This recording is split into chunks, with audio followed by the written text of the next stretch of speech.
Hello and welcome back to A Journey to King's Cross, a Harry Potter book podcast, but we're slowly combining other things into this. We just finished Chapter 15, Aragog. Looks like our picture is a spiderweb up high in the trees. Huh. Like a tent in the trees, which is defying gravity. You're actually right. It looks like it's doming. Like they Yeah. made it and then put it up rather than Yeah. the alternative of what usually happens when it comes to spiders. You get a nice little shot of the moon and everything, and a little spider off to the side. It's very cute. You know, as far as spiders go. It's no Lucas the spider, so... I definitely feel like Hagrid sometimes dealing with you people and spiders. Anyway, we basically kind of start off jumping a little bit. Because if I recall correctly in the movies, they go directly into the forest. After after. Yeah. That is true. But the time crunch. They don't have time to waste on stupid Hufflepuffs. Yeah. Yeah, I understand. I do find it funny, though. Ron's just sort of, like, still side-eyeing this bastard. This is like, Harry's like, all's forgiven. Ron's like, no, you made my friend miserable and stuff along those lines. You better watch your back. Right. Oh, man. I Madame Pomfrey's boarded herself up, basically, in the medical wing. boarded up the medical wing. I wouldn't be surprised if she's got, like, sandbags and is wearing a military helmet.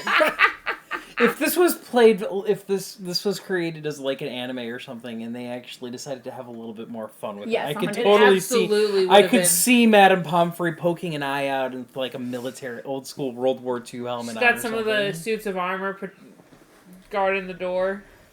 Don't forget her bayoneted musket.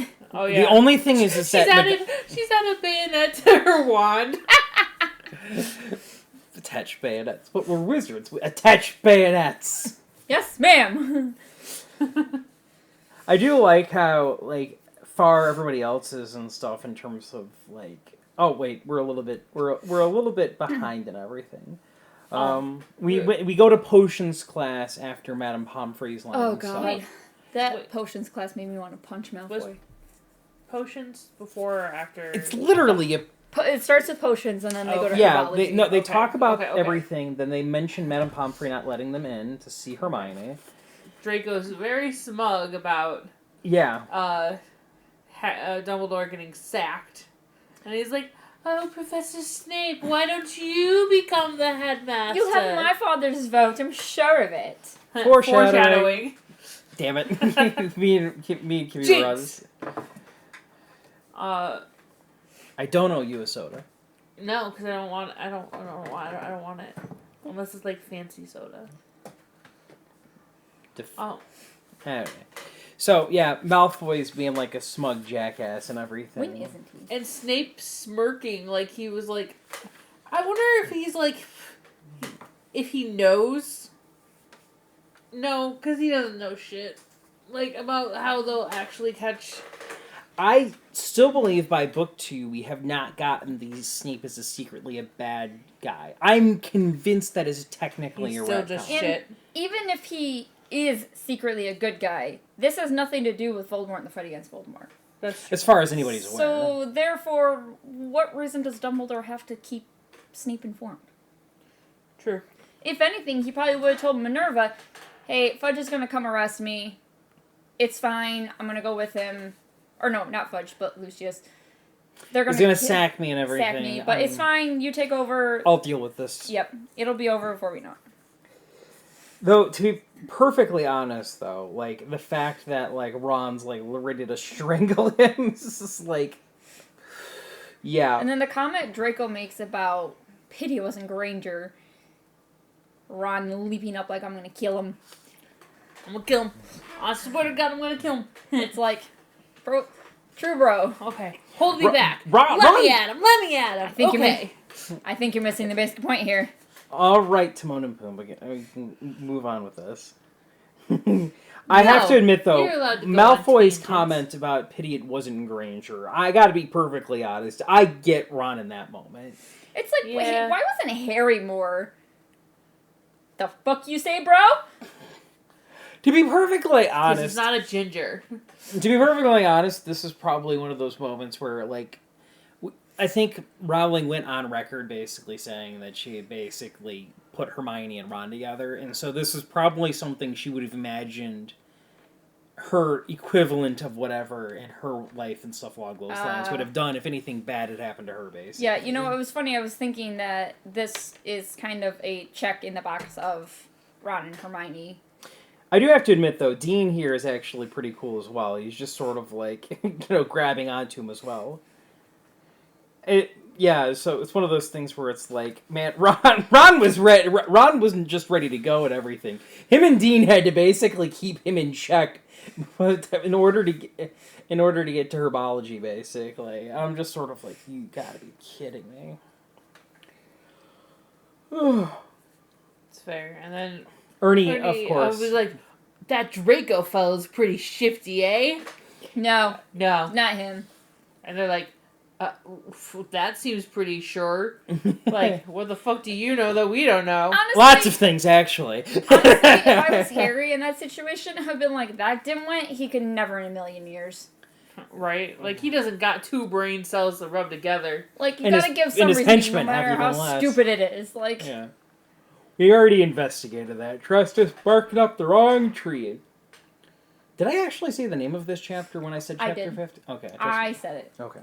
Good job, Brandy. I'm She's proud throwing of you. off my groove, okay? She threw off my groove. Toss him out the window. Damn I'm it. sorry, but you threw off the Emperor's groove. Well, don't throw her. Just toss her in the dungeons. I'll deal with her later. No, there's trolls in the dungeon. Guys, there are possibly prepubescent teens. I'm pretty Listening sure we to put this. down the adult checkpoint on this one. I think we're safe. Oh, anybody you've starts- never lied about your age on the internet. Look, if people lie to me about their age on the internet, that's their fault, not mine. I cannot be held accountable for things I do not know when it comes to people, like, using false information. Uh-huh. Yeah. I do find it kind of funny and everything. They finally see the spiders while they're in herbology as well. So, kind of a good thing for that department, I suppose.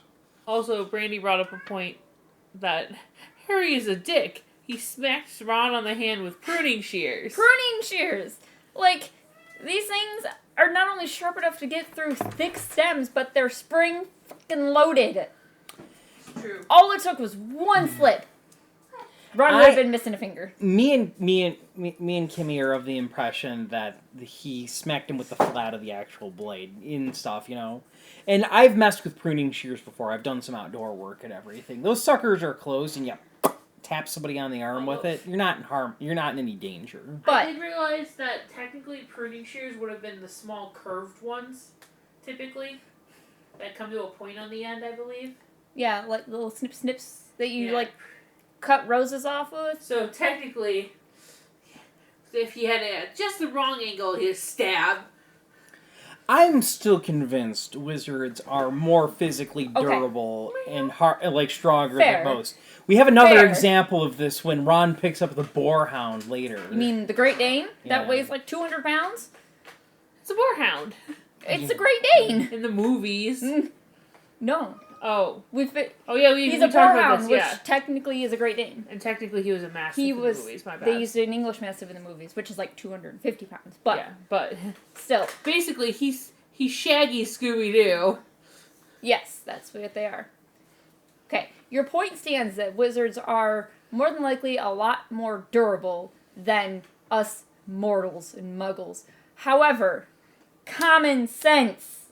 If I'm using a knife, I'm not gonna take the knife and go whack on your hand. Nobody said how hard it was. Apparently, it wasn't even enough for Ron to say "ow." And I say "ow" over minor things that aren't actually injuries. So I'm just saying that, like, Harry probably just like gave him a light touch or something along those lines. Be like, hey, It says smacked. hey. Yeah, but Ron didn't seem to complain, so I don't know why you two are. Look, just because I'm not as kinky as Ron, apparently. Common sense. We don't. Hey, there We could be don't children play with listening to knives. this podcast. I'm waiting for the line, but I'm guessing Kimmy isn't picking up quite on it fast enough. How dare you use my own spells against me, Potter? She's shaking her head at me. Don't you quote the ancient magic to me. I was there when it was written. Deep down the rabbit hole. Welcome to a Journey to the Silver Chair, a Chronicles of Narnia podcast. Journey to the Wardrobe. Yeah, that would make a little bit more sense, I suppose.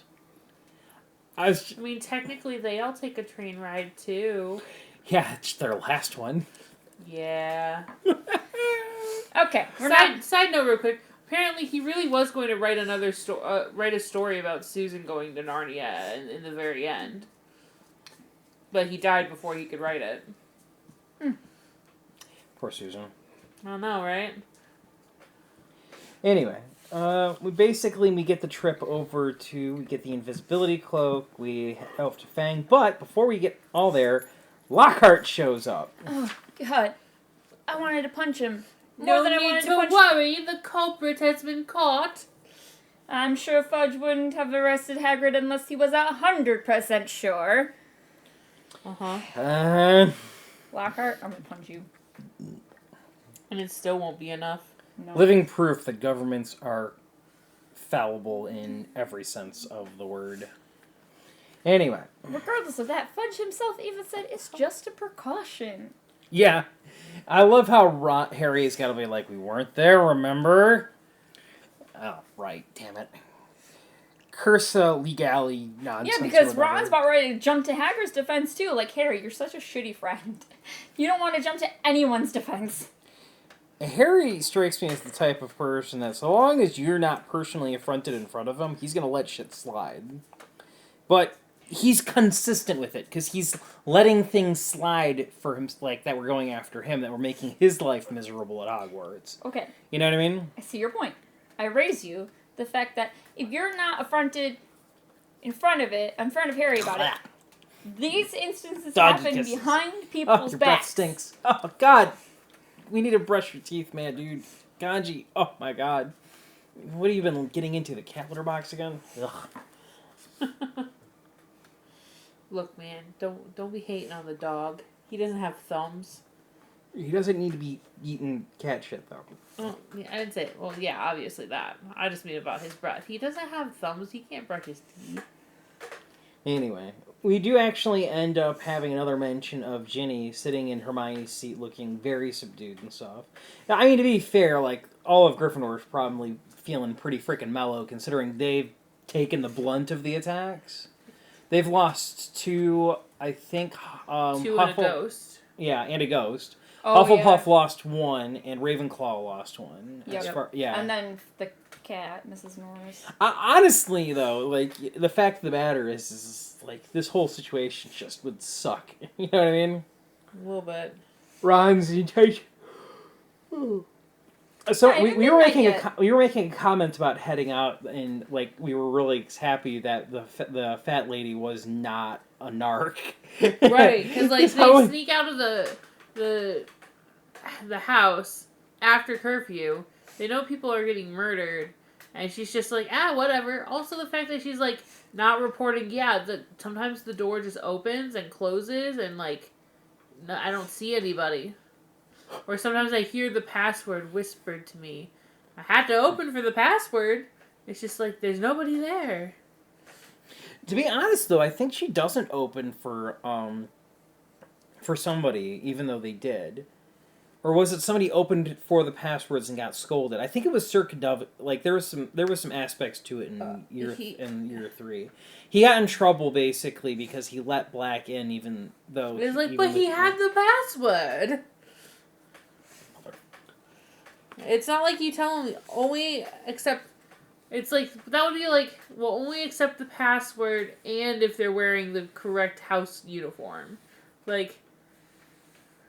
And then doesn't let in teachers. Okay, teachers and students with the correct uniform and they know the password. And then he'd probably just be like, that's a lot of rules to remember. Considering he was making up passwords, one for every day of the week, I don't think he'd actually care. Probably not. We'll have a lot to say about him when we get to book 3. To be honest, though, there's a lot of things, like the password changes over the course of the year, even with the fat lady is around. Who in the world is setting the password? Who's the one changing the dang password? And why in the world do we need to bother with this shit? All I could think to myself is just sort of be like, all right, fat lady, here's the students that are coming and stuff along those lines. Just open the door for these designated people, including the teachers. We don't have to go through the whole process of memorizing shit. Just get an ID badge and scan it. But don't forget about all the kids who will be making Polyjuice Potion to sneak into other rooms. Listen, this only affects Gryffindor. Yeah, because I Because think the password system for Slytherin doesn't really have a poster or anything. No. It's just a password.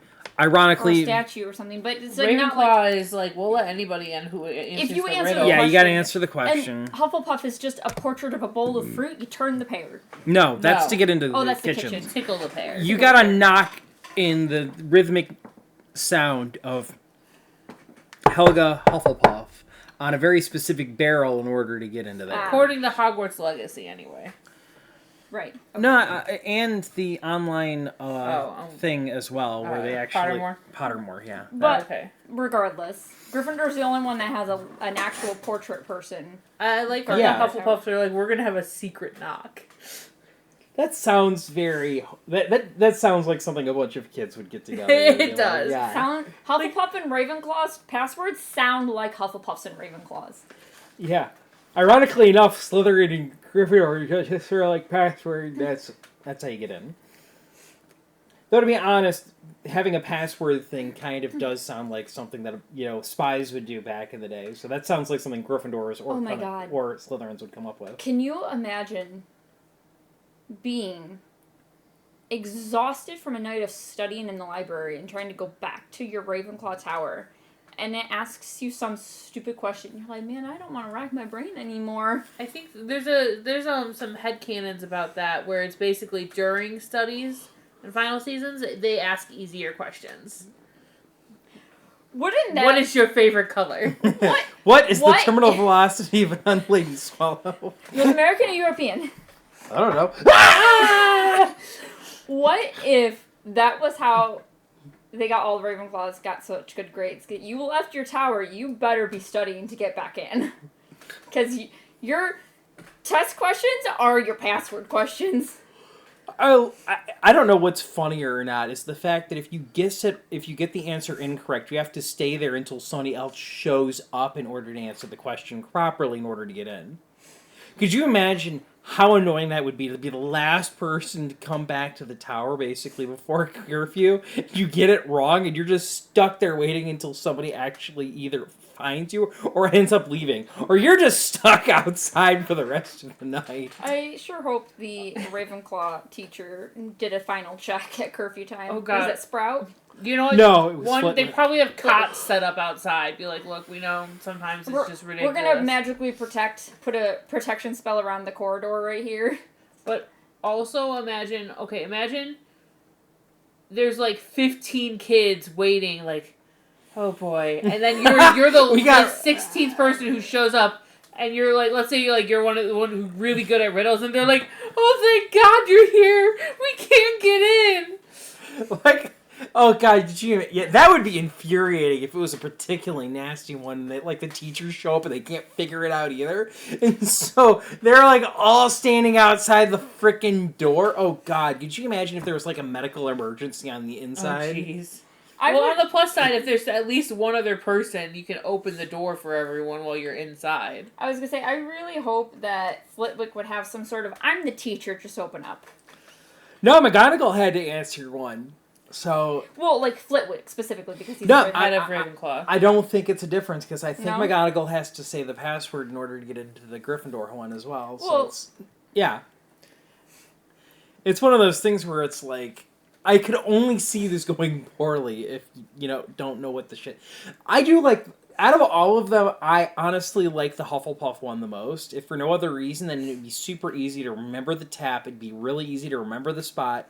You wouldn't have to worry about learning a new freaking password every single year or anything along those lines. You got one way in, you got that, and that's it. You're Just good. goes to show that Hufflepuff is the most welcoming house. We're always down to let our friends come in. Also, if you think about it, because it, like their entrances is like inside of a barrel, it's very secret clubhouse too. No, you got to tap the barrel and the door opens up. The barrel is not the entrance. Well, Oh. still. My bad. Still sounds secret club. Yeah, I still Like- love it though. Like a it's a treehouse club. But we are so far off topic. I mean, we're still talking about Harry Potter, so not that off topic. So, and then Harry finally realizes, oh, bathroom death? How many bathroom ghosts do we Whoa, know? you just You're jumped skipping straight all the way to the end of the Oh, story. shit. Did I miss a bunch of other stuff? Yeah. We haven't even got to Aragog himself. We Oh, last were shit. talking about You're Lockhart. right. Actually, so we were tired. last talking about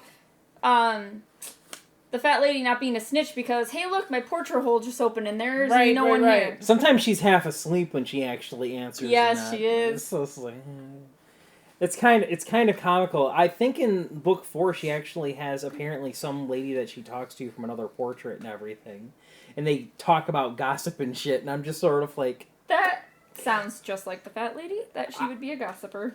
I don't know. Something tells like honestly the idea of just sitting in a school basically and just sort of watching and listening to all the gossip over the years and everything it'd be it'd be a nice way to pass the time. You know what I Fair. mean? Right. At least she's allowed to wander away from the portrait, too. Also, I'm so sorry for skipping ahead. For some reason, I thought we had already talked about it. Nope. Yeah.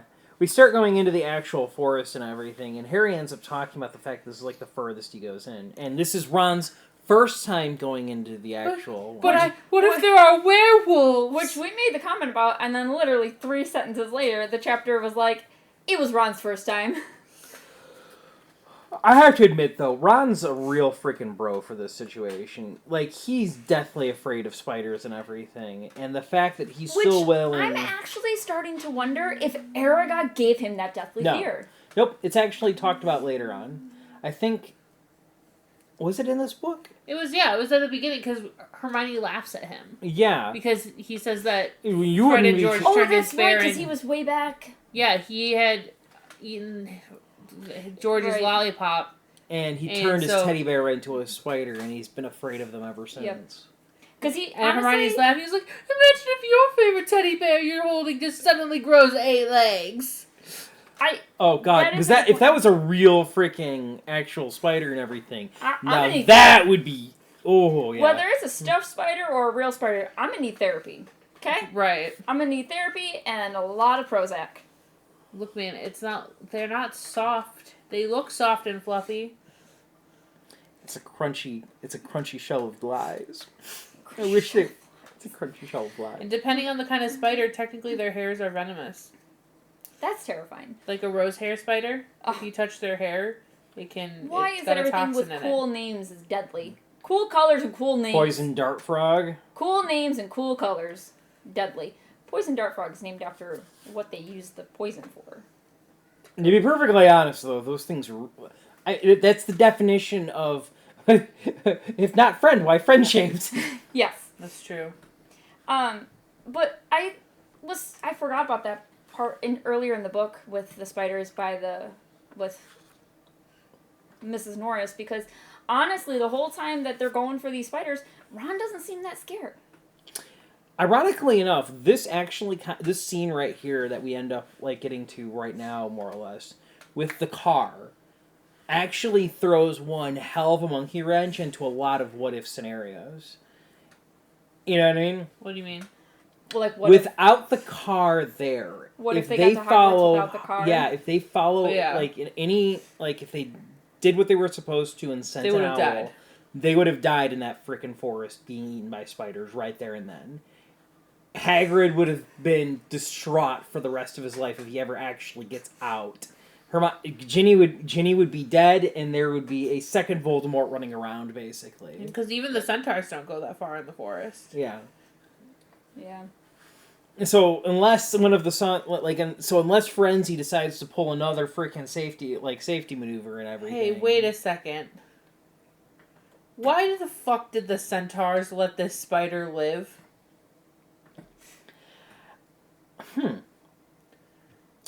I'm guessing they didn't realize it was a problem until it was too freaking late.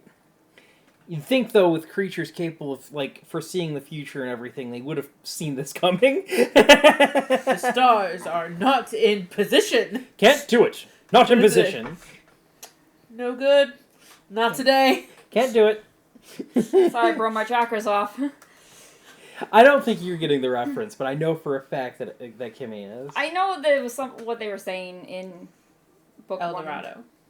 We're making a Road to El Dorado Joke. Okay. just for the sacrifice. Stars are not in position. Yes. I've seen the movie one time. It's a pretty good movie. Okay, I guess we're Totally watching recommend. that soon because that's a classic. It's so good. She's seen it. I've seen it. It's just I've been seen a while. It one time. You can't expect What, my wife's didn't- memory to be that Didn't still Elton trappy. John do the music for Hey, it? I think so. ADHD. I've seen it one time, which means I'm like, yeah, I've seen it. Couldn't tell you anything about it. Except for the memes that I see on the internet. Such a Both? Both? Yes. Both is good.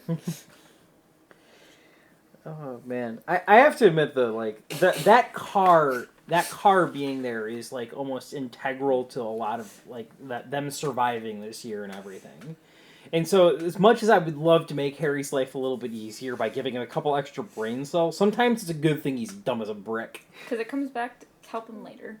It's funny how that works out. I can only imagine how distraught Hagrid would basically be like, "Oh no, what the fuck." Like, I honestly, though, it'd make Voldemort's day something fierce. Freaking random spider got his ass. Okay, I want to travel down this what-if road just another minute. Okay. They don't take the car. Right. They end up getting killed by the spiders. Right. Hagrid gets set free. What do you think Hagrid does?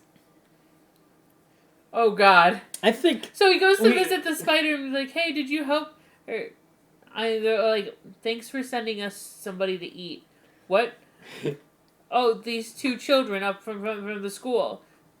What? Okay, but... Go ahead, then he has to go to Dumbledore and be like, Dumbledore, I killed Harry Potter. What? I killed Harry Potter. Come again? Okay, but here's what my real question is. So, if you, in real life, have a dog that is aggressive, a lot of people will make the choice of, this dog can't be... There's no rehoming this dog, we're going to euthanize. Right. So, if Hagrid's spider killed two students that were his friends, is Hagrid going to be the owner that... Is he going in? Is he going to let Aragog live, or is Aragog done for? But here's the problem. There's a whole clan of spiders that he would have to fight through. I get the distinct impression that it would be out of Hagrid's hand. I feel like he would probably... I feel like he'd retire. He'd leave the Hogwarts like, ground. I'm done. He'd go out into like into some random place, and he'd just never be heard or seen from again. Go live with the and giants. the freaking spiders would just be mass exterminated. The public outcry. Someone else would be like... The "No, public we're done." outcry for the fact that two second-year students got out of Hogwarts and got killed by these things that are not technically supposed to be there. That would mean basically that the entire ministry would come down hard. And oh yeah, because like that's wiped. I feel like Dumbledore would not get his job back either. You know what I mean? Like, I could easily see this being a serious tragedy, basically. So we're thinking Hagrid just habits it, or becomes a hermit crab, and the rest of the wizarding world is like, no, we're done. Yeah. Oh my gosh! Wait, I have a solution to all the what if theories about if they hadn't had flown the car. I think that Dumbledore would have made sure to keep tabs on Harry and would have pulled a Deus Ex Machina. You think Fox would have come then? Okay. Absolutely. That's definitely a possibility. Fox shows up, basically, and starts causing trouble. Or, some people have theorized that some of the instruments that are in Dumbledore's office are specifically designed to keep an eye on Harry to make sure he's not in any life-threatening situations. That would make sense. Yeah, I that feel would like be as Dumbledore soon move. as something goes wrong, Dumbledore is teleporting himself onto Hogwarts grounds and basically just does the thing he does with the Inferi in book 6? Yes. Where he just fire charm everywhere. obviously it's Fireball! gonna knock out a good chunk of the spider population. I think they're relevant or something like that for like the final book, but I'm not that worried about it. Yeah. Hagrid gets carried off by them and still ends up getting captured by the Death Eater, so I'm guessing it's not like the greatest like difference. I'm 'Cause pretty if I sure recall- that they do have magic resistance. Yeah, I don't think that's gonna make much of a difference to Dumbledore. That's fair. I mean, if you got Voldemort, the Elder basically, Wand. if Voldemort shows up and he's like, nope, I don't want none of that smoke, I don't think a magically resistant spider's gonna be much of a problem. Yeah. Yeah. So we've managed to weasel our way around it and everything in terms of how we think the world actually works. But we're still in unknown territory. We jumped on the what if train early. Bless you. Gesundheit. Thank you. Also, it seems weird that spiders are scared of snakes. Because I feel like snakes wouldn't really eat spiders. We don't know it's a snake.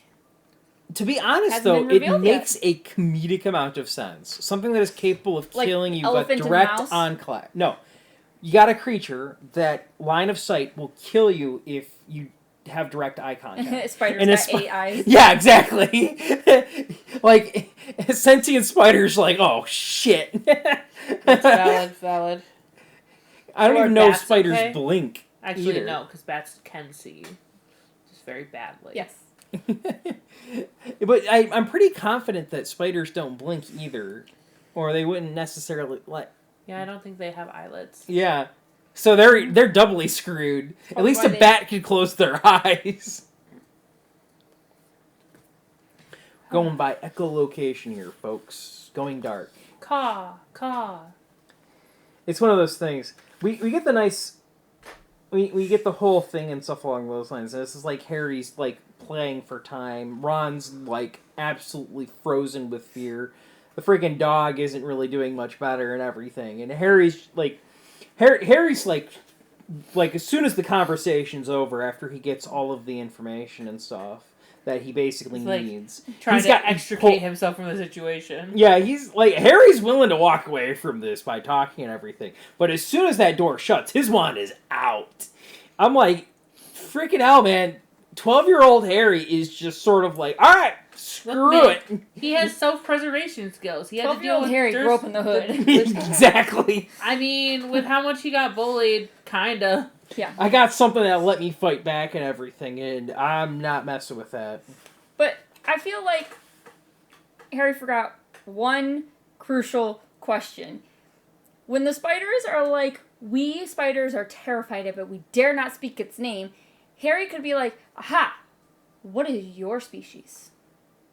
I'm gonna go research you and find out what you're terrified of. That's fair. That I'm wouldn't gonna reverse Google it. To be fair, though, there's a reason Hermione got taken off the board. She already figured all this shit out, and she didn't need to risk her life in order to figure fair. it out. And if she had seen giant spiders, she would have immediately remembered that from their textbook of Fantastic Beasts and where to find them.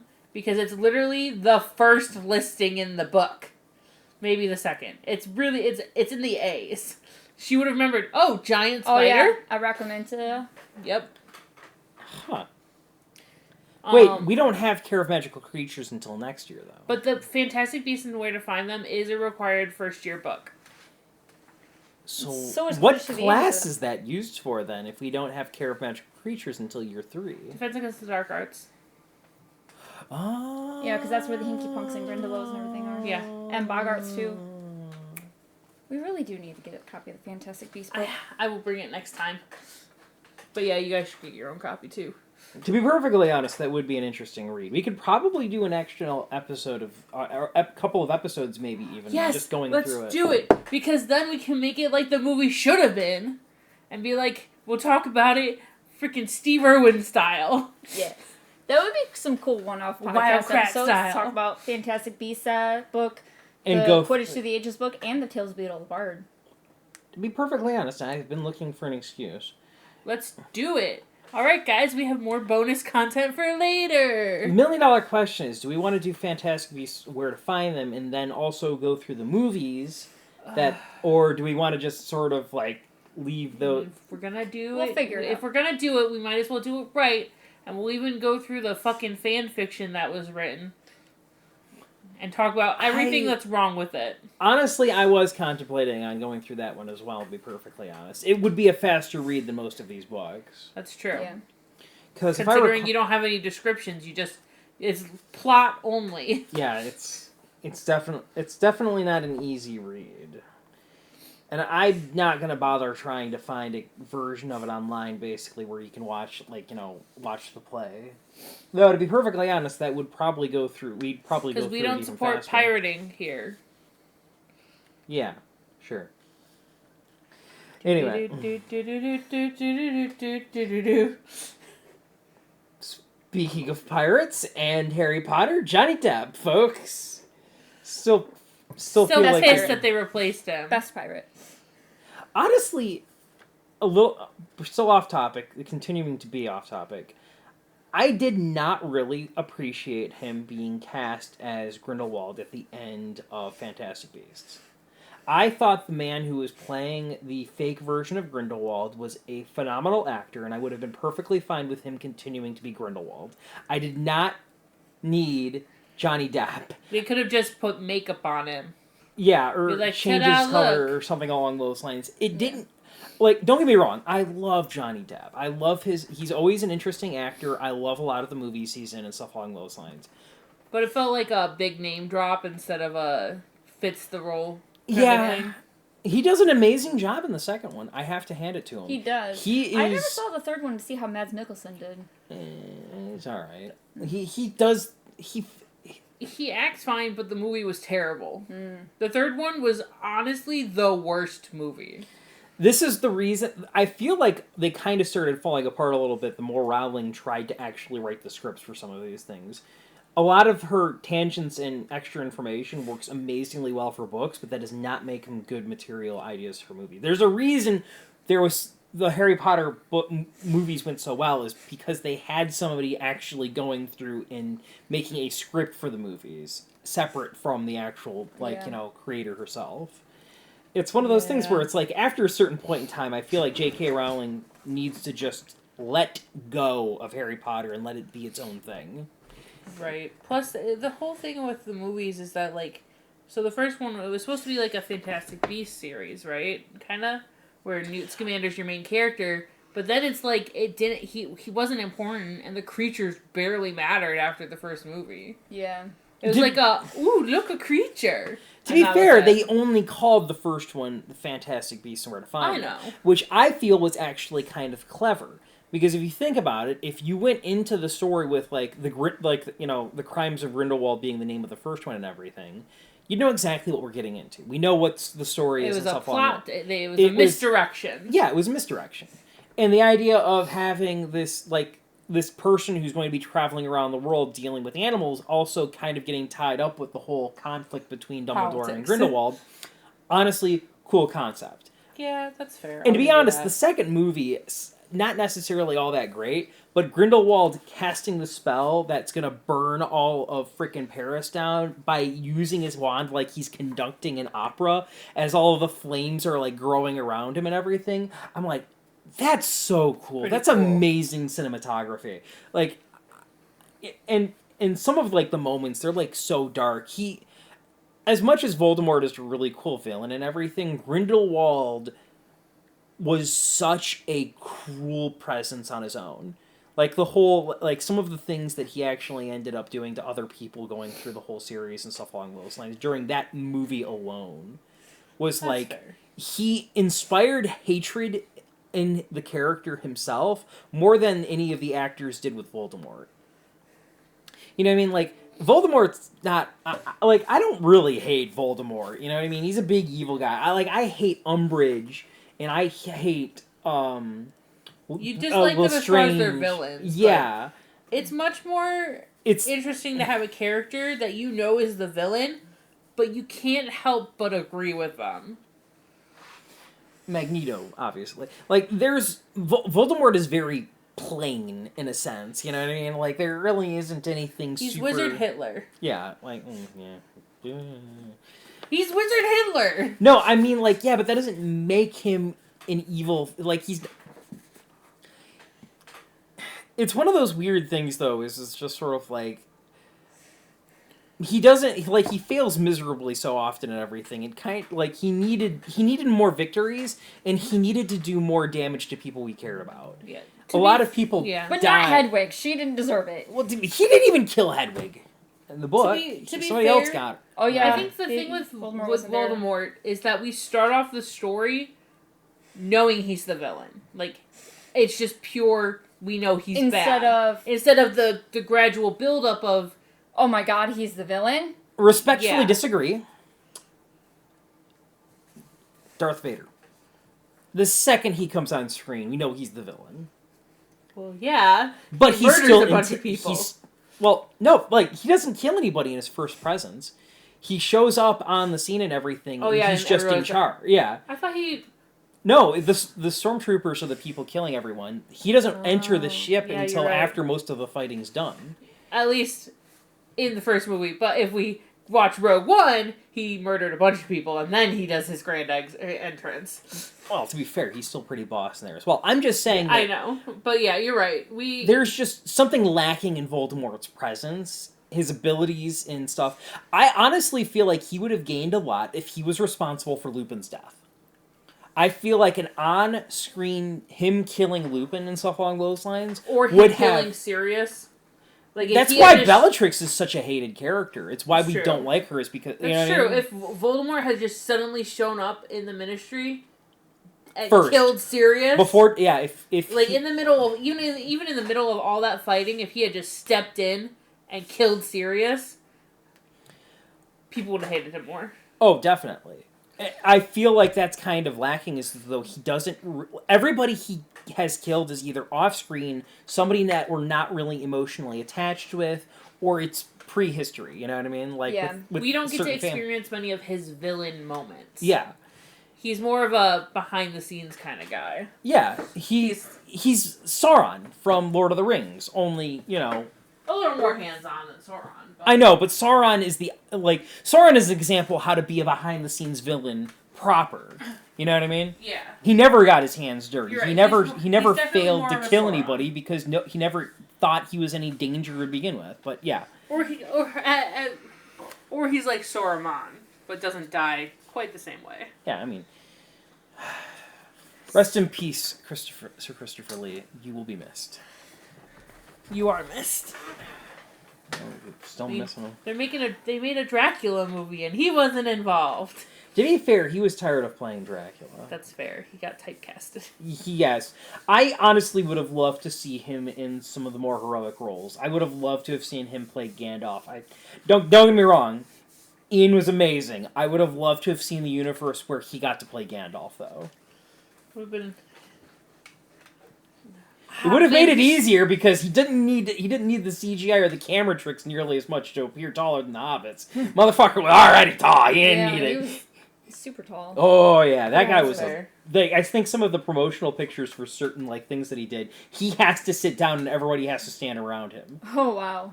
I think he was a big guy. Anyway, we get the car in. Goodbye, friends of Hagrid. The Weasley car just shows up, basically. I feel like this is kind of a Deus Ex Machina. Beep, motherfucker. And the car never gets mentioned... Wait, no, I think it gets mentioned at least one more time. I feel like it's mentioned towards book 7, I feel like. Oh, we'll get there when we get there. It's been a while since I've reread book 6s and 7 and everything, to be perfectly frank, so we'll get to it there. It's like, Harry, get Fang! Harry diving into the front seat. Ron sees the barhound around the middle and threw him yelping into the back of the car. Impressive. Not just for the fact that this is a 12-year-old boy who probably weighs... What? 65 pounds soaking wet. Well, 70. Maybe, if he's lucky. If he's lucky. Well, he is tall, so he might be a Which little... Which is why I said 70. Yeah. But he's also gangly, so... Again. I'm just trying to judge based on the fact that my daughter is 7 and she's 40-something pounds. So, Ron is probably 70 pounds, soaking wet, and is picking up this humongous 150, 200-pound Great Dane. I could not imagine an 11-year-old picking up kanji. Yeah, Arakita is 110 pounds. I would struggle with grabbing him in a panicky situation and just chucking him into the backseat of a And he vehicle. doesn't like his belly touched. So he's going to flail. So, Oh, yeah. like, first off, that's one reason I'm impressed, is this 70-pound, soaking wet, 12-year-old boy just grabbed a 200-pound Great Dane with no issues. That dog is probably... He could ride that dog into battle. Yeah. That dog can be his horse. That's how tall and big this dog is. And secondly, I don't think people realize how much dogs flail when they don't want to do something that you're making them do. Think about trying to pick up a cat, but then make it a dog. Sized. Without the claws, because they're going to flail more That's and true. they're going to have big paws hit you in the face. Okay? Ow. As a vet tech, when they don't want something done, they will flail and they will alligator roll. I'm impressed on more than one front at Ron. Dude missed his true calling. He could have easily been the next Care of Magical Creatures professor. He instead. really could have.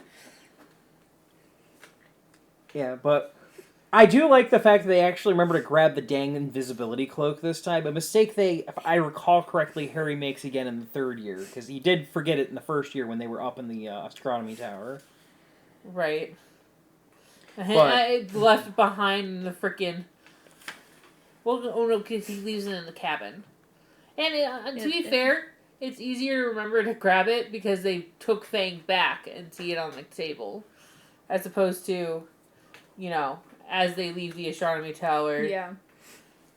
I do like it, though, that, like, Ron just drops into his bed, and then, like, as Harry's fully, like, slowly, like, managing all the information is he's settled in. Click. He's like, Ron! Gets back into the bed and just shakes Ron away. What if she never left? What? Like, could you imagine, man? It's just a long day dealing with your fears as a foggle. It's like, you just want to go to bed so badly, and your best friend's like, but wait, there's more! I just want to sleep. I feel so bad.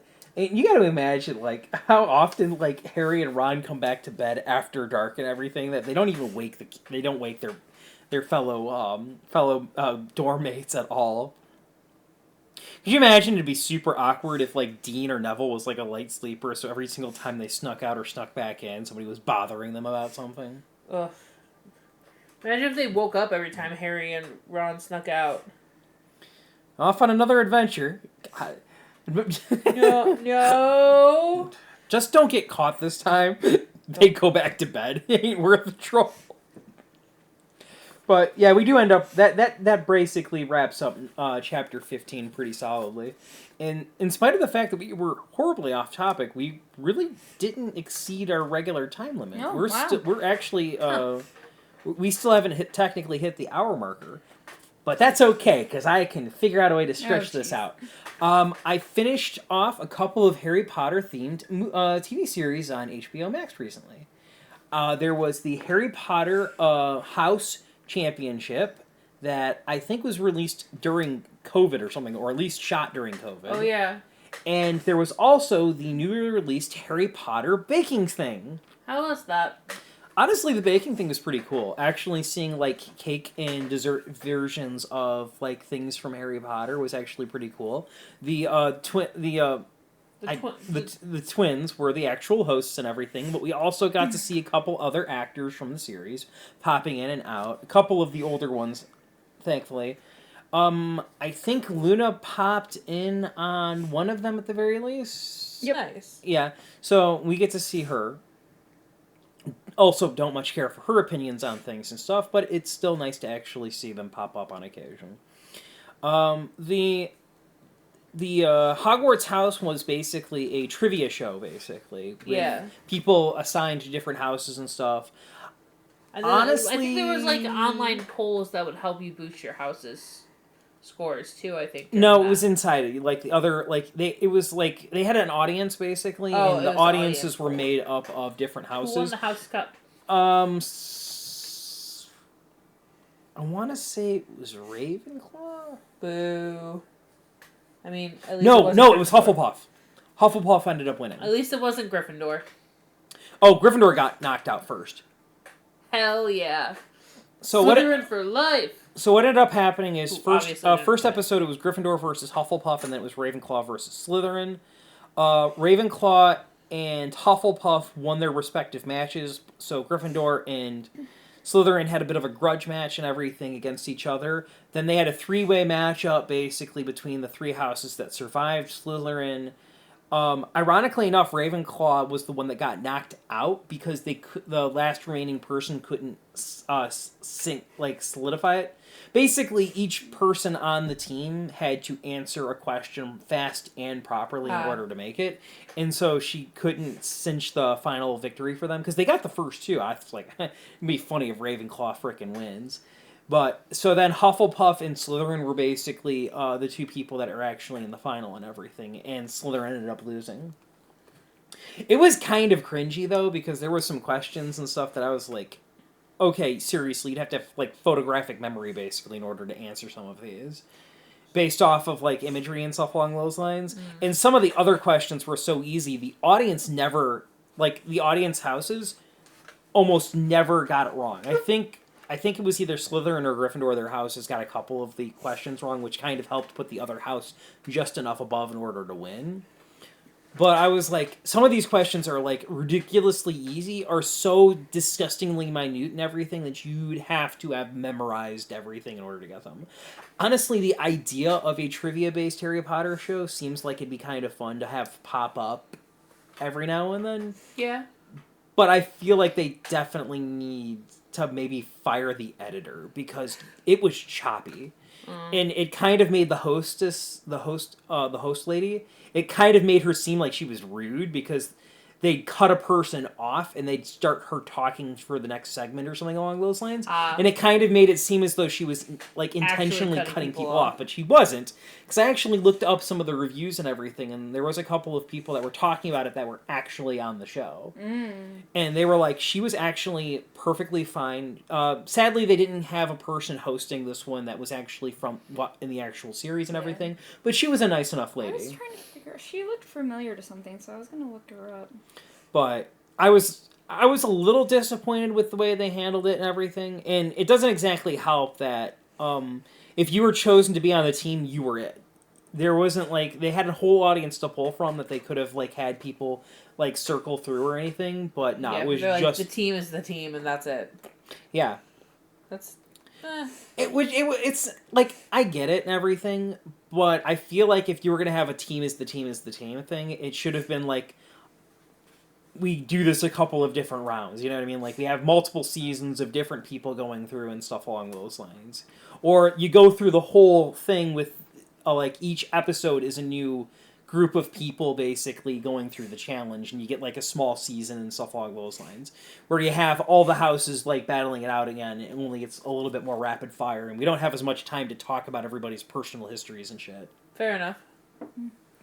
Overall, the baking show was actually a lot of fun, very enjoyable, lots of cool, delicious treats that I wish I could have eaten.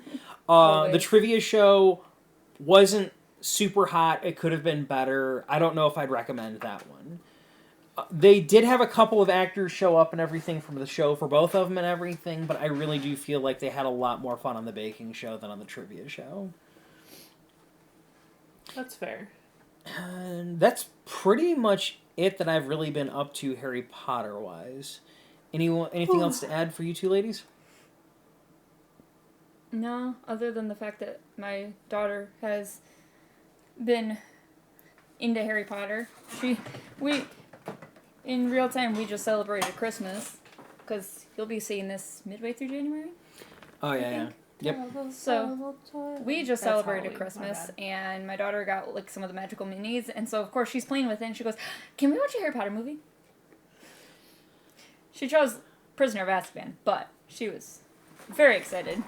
I did my waiting 12 years in Azkaban. 12 years of it in Azkaban! To be honest, they really make Sirius Black such a memorable character with some of the liberties they take It's between Gary them. fucking Oldman! And just like Alan Rickman, as much as I would never replace them, I really feel like they were a little too old for the roles they were currently in. That is true. But to be fair, in Sirius's case, it makes sense. It makes more sense That he's gonna look old as shit. because he was in fucking like For him and Lupin. Both of them would have aged considerably based off of Right. what they were dealing with. Yeah. stress. It'll fucking do that to you. Because I mean, they even mention at one point, like when Harry sees Sirius, like he's looking better, Yeah. and then worse again when he's hiding in a cave. But Yeah, he looks more like the man he remembered seeing in his, parents' wedding photos and stuff. Which, to be fair, I wonder if Dementors will make you live shorter lives. I would imagine so, because if I recall correctly, in book 4, Oh yeah, Barty Crouch goes in there and everything, and nobody's really shocked that he dies relatively quickly, even though he technically doesn't. Spoilers. But, We didn't know that. But, yeah, who like... the fuck's Barty Crouch Jr.? He's alive? David Tennant. I honestly, I feel like that liberty they take in that movie was horrible. I love the way he sounds so panicky in the original one. Because in the movie, he owns it. Like, he gets cornered and everything, and he's just sort of like, yeah. He's like, ha ha. Yeah, he's kind of cartoonishly evil about it. But in the book, he's like, Father, no, please. Like, he's begging for his life, basically. Oh, yeah. And it kind of creates, like, that air of possibility that maybe he was, in fact, innocent. And then it turns out, no, he was totally Right, hardcore. yeah. He was being a little baby about it, basically. I got caught. And then he goes on to be upset that other people got free when he was trying to get himself out of it as well. And I'm just sort of like, you two-faced, hypocritical little bastard. Honestly, though, him as a villain, with how smart he was and how effective he was at doing things, I feel it was a missed opportunity to kill him off so quickly. I feel like he would have made a good mini-boss similar to Bellatrix Lestrange. Especially since Lucius basically had his teeth taken away from him after the second book, basically. Lucius, if Harry Potter It's before a red he's herring. yeah, if Harry himself is not considering you a legitimate threat at the age of 15, basically, and you're a full-grown adult wizard, you might want to consider going back to school. Just saying.